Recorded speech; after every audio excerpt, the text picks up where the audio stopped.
시청자 여러분 안녕하십니까? BOA 뉴스투데이 시작합니다. 미국의 바이든 행정부의 출범이 20여일 앞으로 다가온 가운데 새 행정부가 대화 추진 등 북한 문제 해결에 얼마나 적극적으로 나설지 관심이 모아지고 있습니다. 전문가들은 바이든 행정부가 북한 문제 해결에 먼저 적극성을 보이지 않을 것으로 전망하면서 이런 분위기를 바꾸기 위해 북한이 도발 등에 나설 가능성이 있고 그럴 경우 역효과를 맞을 수 있다고 지적했습니다. 첫 소식 함지하 기자가 보도합니다. 미국의 전문가들은 바이든 행정부가 임기 초 북한 문제에 많은 관심을 기울이지 않을 것이라고 분석했습니다.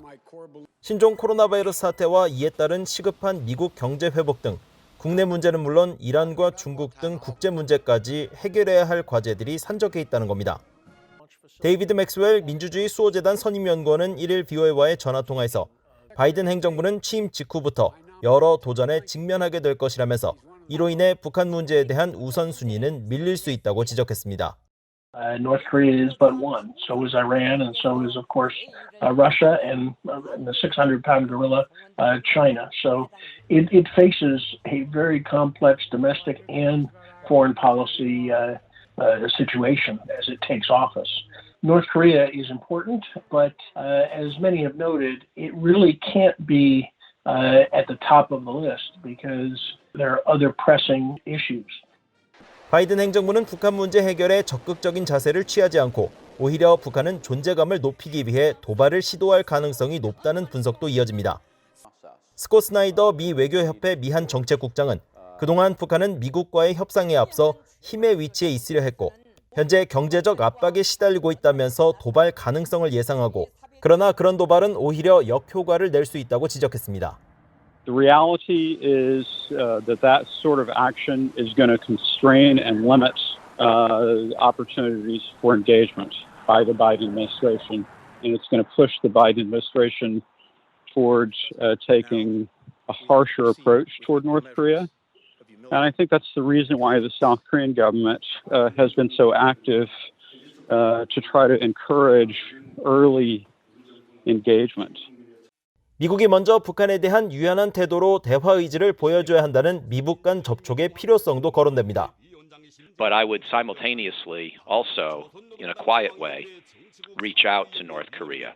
Maybe you have some preliminary discussions with a very concrete set of proposals, from a working level envoy, and then maybe you even have, Jake Sullivan or someone like that quietly and secretly go to Pyongyang to talk to Kim and make it clear that the United States is willing to do a deal. 조셉 디트라니 전 미국 육자회담 차석 대사도 바이든 행정부가 뉴욕 채널이나 중국 혹은 직접 북한 측에 접근해 대화 의지를 보여주고 이를 통해 문제 해결에 나설 수 있다고 조언했습니다. 하지만 브루스 클링너 헤리티지 재단 선임연구원은 북한에 대한 미국의 양보가 궁극적인 문제 해결에 전혀 도움이 되지 않는다고 지적했습니다. For those who advocate making a concession, my question would be, well, that never worked in the past. Why do you think it'll work any better this time? 클링너 연구원은 지금까지 미국은 제재를 완화하기도 했고 미한 연합 군사 훈련들도 취소하는 등의 노력을 했지만 결과적으로 북한의 비핵화를 달성하지 못했다고 강조했습니다. 또 제재가 효과를 내지 못했다는 지적에 대해서도 성과를 내지 못한 건 외교도 마찬가지 상황이라며 그럴수록 제재가 필요하다고 강조했습니다. BOA 뉴스 함지아입니다.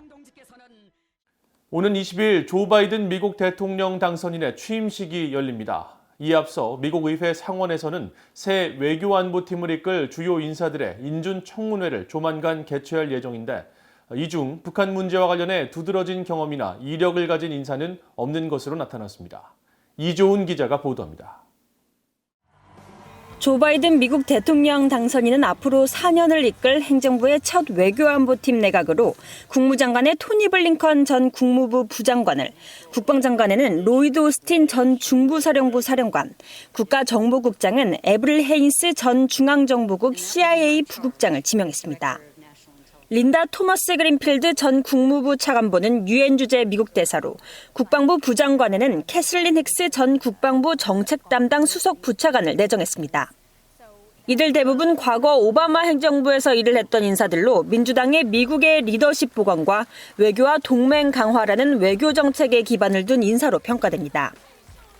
북한 문제와 관련한 경험이나 이력은 두드러지진 않습니다.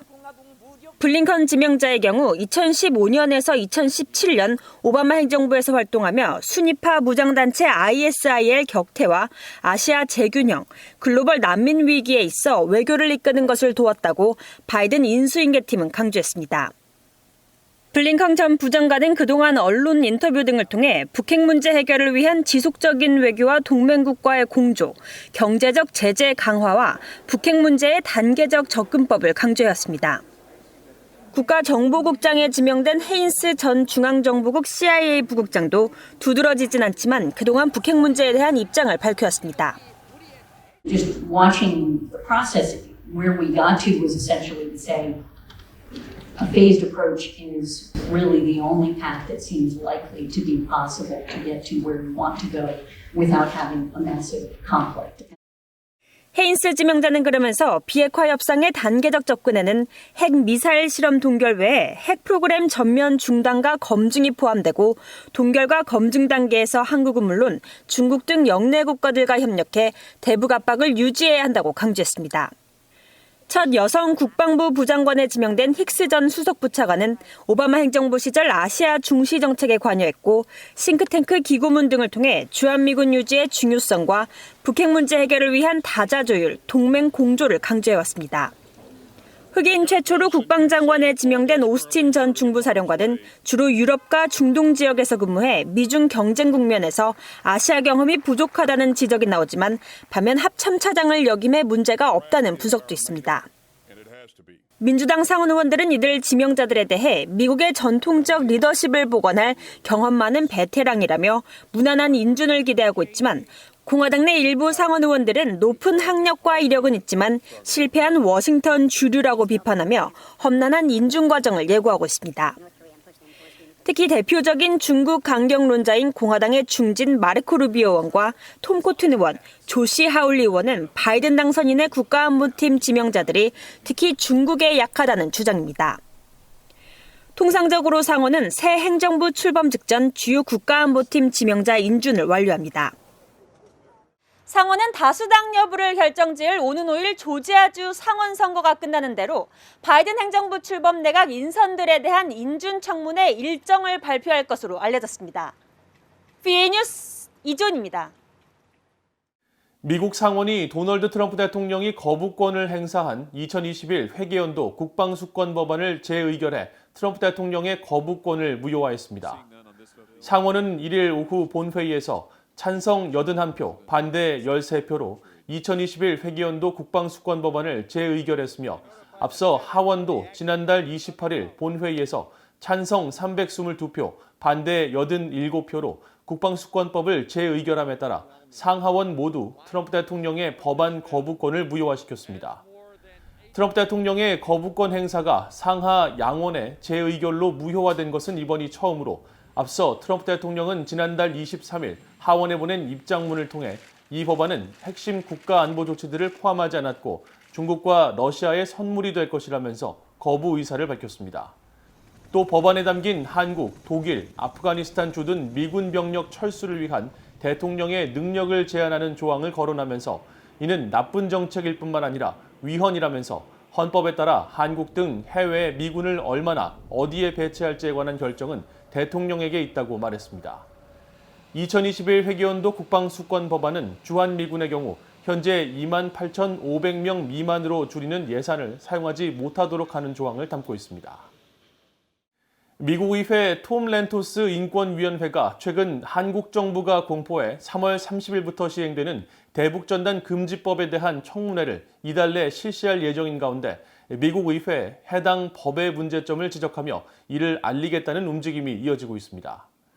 탈북민 출신인 한국 국회 국민의힘 소속 지성호 의원이 지난달 미국 국무부와 의회 관계자들을 만나 해당 법의 문제점을 알린 데 이어 영국 주재 북한공사 출신의 같은 당 태영호 의원은 최근 미국 의회 상원 의원들과 한국계인 앤디 김, 영김, 메릴린 스트링랜드 등 하원 의원들에게 한국의 대북전단 금지법의 부당성을 주장하는 영문 서한을 보낸 것으로 알려졌습니다.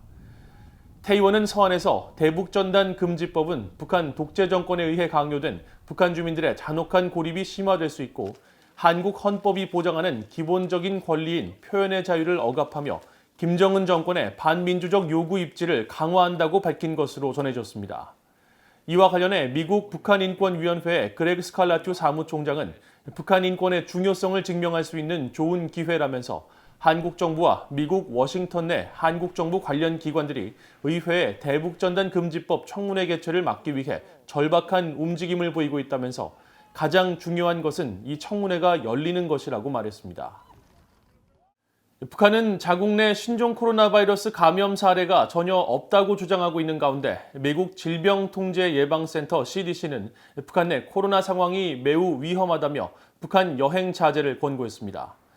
미국 질병통제예방센터 CDC는 최근 갱신한 국가별 코로나 관련 여행 위험 수준을 통해 이같이 권고하면서 북한의 경우 가장 높은 4단계를 계속 유지했습니다. CDC는 28일을 주기로 각국의 코로나 상황을 평가해 위험 수준과 여행 경보를 조정하는데 인구 20만 명 이상인 국가의 경우 최근 28일 동안 인구 10만 명 대비 감염 사례와 추이, 입원 비율 등을 종합해 평가합니다. 이 평가에는 코로나 상황이 알려지지 않은 국가의 경우 별도로 분류되는데 북한은 포함되지 않았습니다. 한편 최근 북한은 지난해 11,000여 명이 코로나 검사를 받았지만 확진자는 여전히 없다고 세계보건기구 WHO에 보고했습니다. 이상으로 VOA 뉴스투데이를 마칩니다. 시청해주신 여러분 고맙습니다.